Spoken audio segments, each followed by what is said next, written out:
Peace. Islam. Coming at you live from Moors in America. We cover issues pertinent to Moorish Americans from our perspective. Something that's very rare that you're not really going to see anywhere else. And I'm just coming at you to share a quick video from the brother Matheno, Matthews L. He wrote a book which I recommend right here, right? Moorish Americans Archival, Palladium. You can get the link in the description. Definitely check that out. Try to maintain some integrity and only recommend books that I've actually written or information that I actually think is helpful. That's why I advise everybody to actually get a copy of the Quran of the Moorish Science Temple of America, otherwise known as the Circle 7 Quran.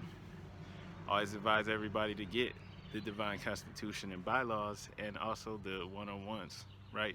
Or the Quran questions. So definitely check this video out because this brother's been in the Moorish Divine and National Movement for decades. Okay, so a lot of wisdom in there, and it's always a pleasure when someone with that much experience and wisdom is willing and open enough to share with us. Okay, so I'm just saying this just to put things in the proper perspective. Okay, so when the brother's speaking, listen. And even if you don't agree with the information, just take it in stride and maybe even self-examine yourself, because some of us have been dealing with information that's faulty, that's not exactly what you think it is.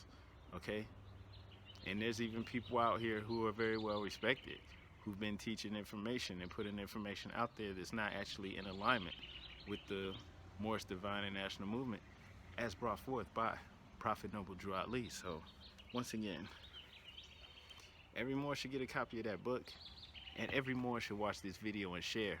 And if you go back and peruse through here, there's other videos too by the same brother, Matthew Zell. So go back, check those out too. Plenty of wisdom in it. And I'd say check every last one of them out. Click like and share. Just spread it, okay? Because it's time. The Moors are waking up, and you need to know the foundation. You need to know what is really real.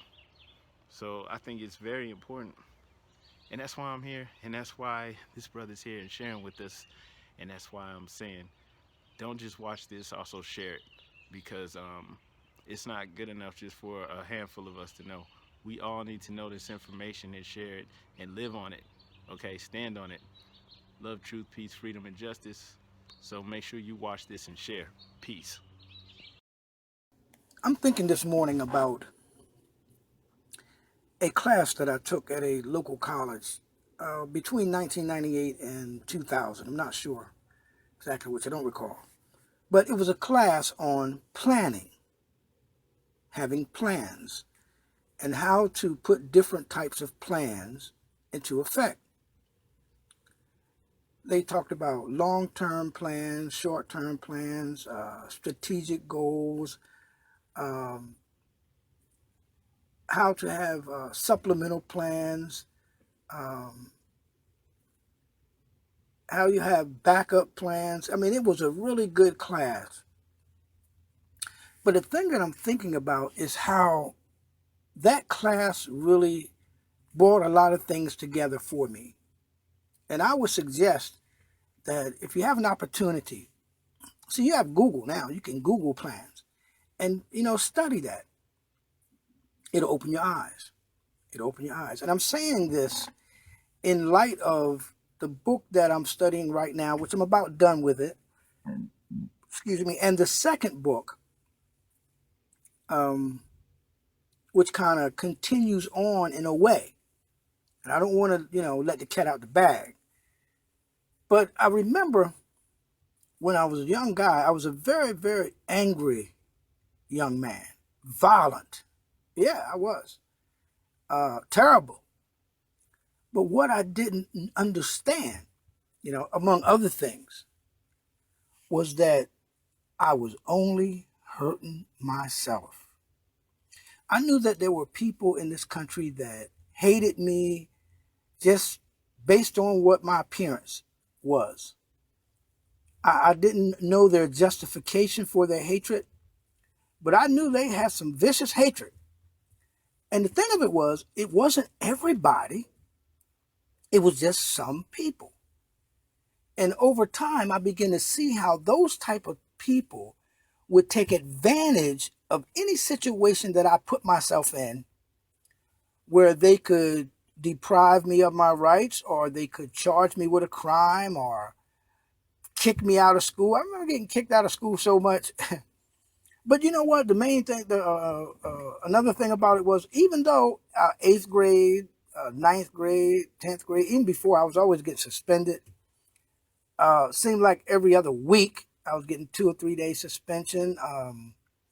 My mom, she always had to go to school board meetings with me. If it wasn't that, the police was arresting me or looking for me. And, you know, I was in a world of confusion because I didn't understand all of the forces or powers, as we would say, that were working against me, or why. And, you know, it's a troubling thing when you don't understand why. And that's what we're trying to deal with a little bit. Because even though things can take place, and I can be completely innocent of anything or whatever, and things can take place, and they do, because you have people who will, if there is no situation, they will try to create one. Okay, whereby they may take advantage of you or hurt you in some type of way. But over time, I began to learn, okay, I've got to calm down here. I can't be so angry all the time because I can't think straight, okay? I've got to think straight because there are people thinking against me, even though they don't know me, okay? And another thing that really jumped out was when I was young, I didn't have a dad, raised by a single parent, mother. She did the best she could and then some with 4 children, okay? But she was not that father figure who could help me to understand authority and how to deal with authority and how to respond to authority. So I went out with a lot of anger, a lot of confusion, a disrespect for any authority. Okay, and all authority is not bad. Most authority is necessary. But if you don't respond to it in the right way, you will be handled by authority. So this is a reason why I want to get into that plan, because when you talk about a system or systematic way of doing things, that's nothing but a plan.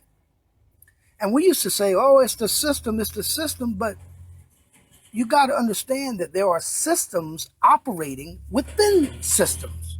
All systems are not bad, but there are some systems that are in place and have been put in place to take advantage of you. And you can't stop people from trying to take advantage of you, or trying at least.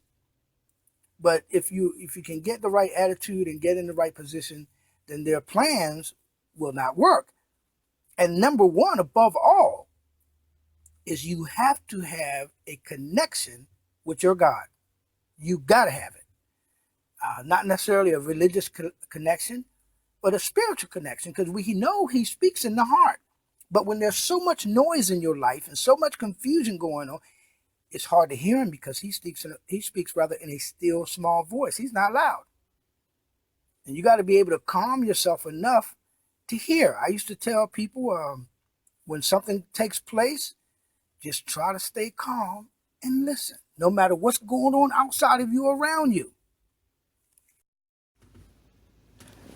Now, if you were to look up the meaning of a conspiracy, the word conspiracy, because a conspiracy is a plan.